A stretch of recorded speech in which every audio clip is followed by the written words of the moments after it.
I was straight-lined. I mean, totally straight-lined, out of my body, dead for an hour and a half.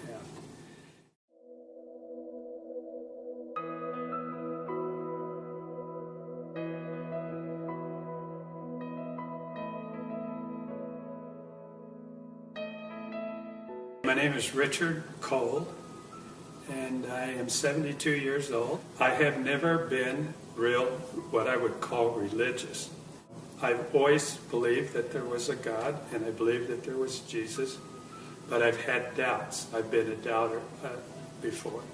I'm no longer that. And this happened to me in 2005, so that was 6 years ago. And so how it came about was that I was on my way to Monterey. I go up there every year for the historic car races.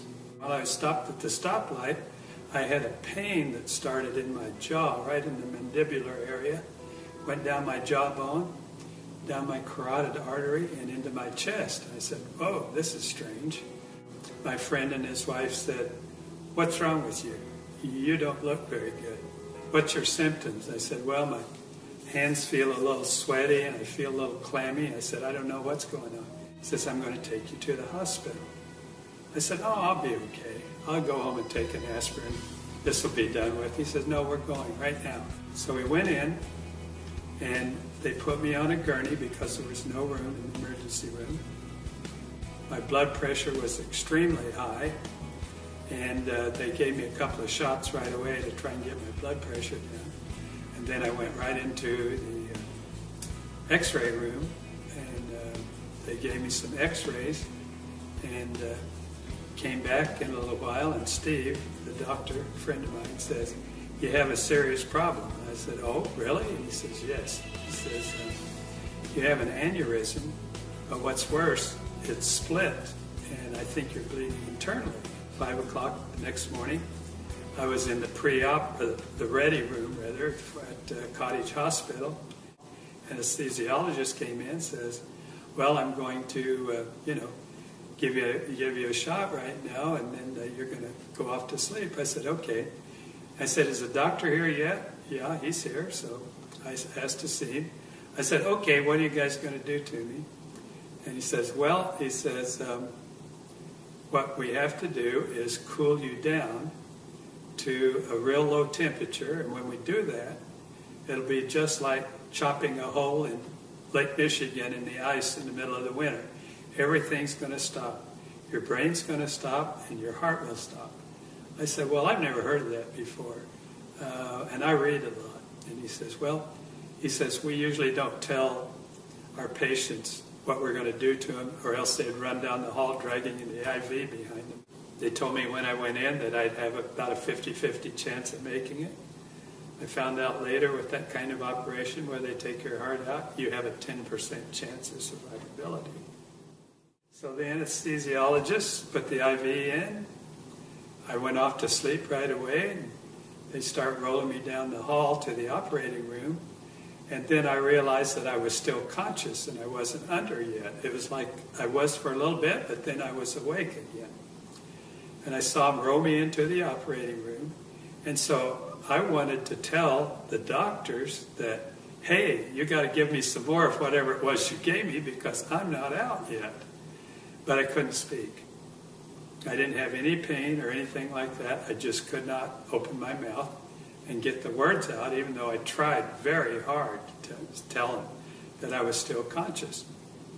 So I'm laying on the table, and there are 3 doctors standing over me and 2 nurses, and they all have their gowns on, their masks on and everything. They're ready to go. And I heard the doctor ask the nurse for the scalpel, and she got it, and she started to open me up from right here down to here. He did. Opened me up like that, and then they got an electric saw out and started cutting my breastbone open. And then I saw them go down and start to take my heart out, and then everything went black. But I was still conscious, but I couldn't see anything.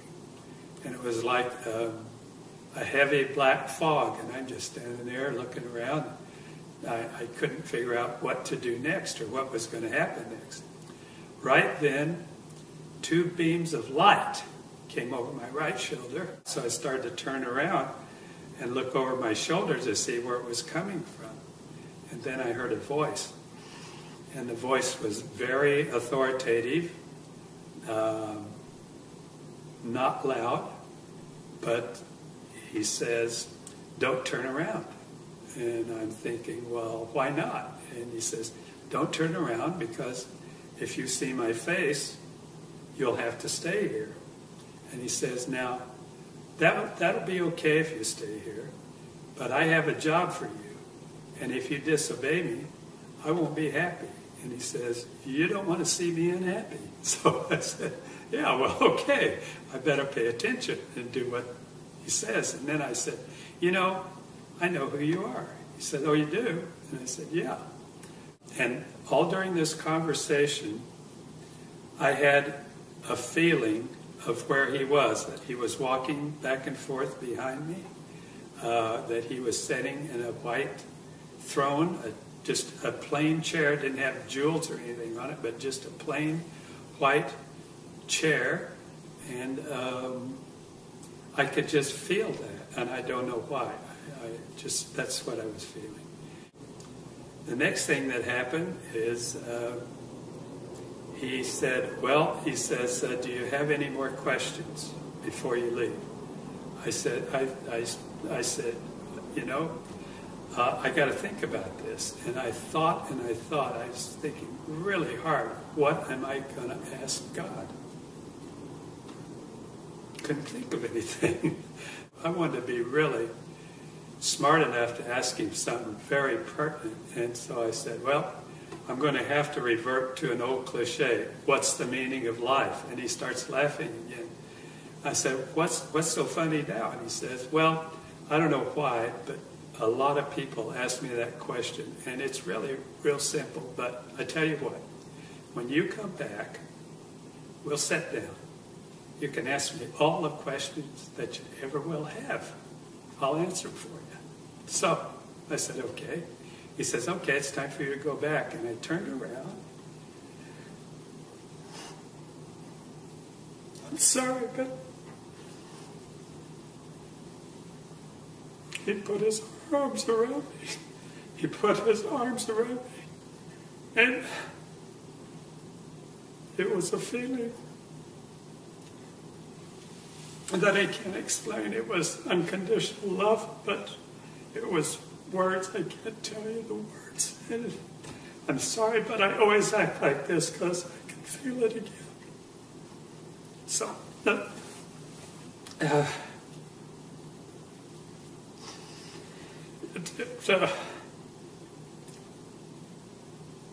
it changed my life.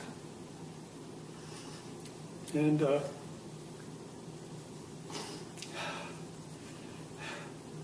the next thing I heard was the nurse was saying, I think he's ready to come out of it. His temperature's at 90 degrees. 9 days later, I was discharged from the hospital. First thing I wanted to do was go out and tell everybody I knew what happened to me. But I'll have to tell you that my life has changed completely. I'm no longer afraid of death. All the problems that I thought were problems are all gone. I don't have any problems. I don't have anything that gets me down. A week later, a guy came in that I knew, and he said, I heard about your experience. I said, yeah, it happened, He said, I heard that you were, you had a near-death experience and that you were out for about an hour. And I said, yeah, that's true. And he said, well, the same thing happened to me. And I said, and then I asked him what the meaning of life was. And he says, oh, that's easy. It's all about love. That was the perfect answer. So I got that message right away.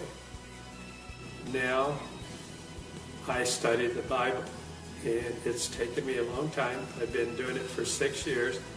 I'm up to Matthew. I've translated every word from the original manuscripts into English. I was baptized recently. People ask me questions about that. Well, why are you getting baptized now? And I said, because it's the right time. You know, I don't know what else to tell them. I don't believe that you have to be baptized to go to heaven, but I know one thing. I want to follow what Jesus did. He set an example. I want to, so I did.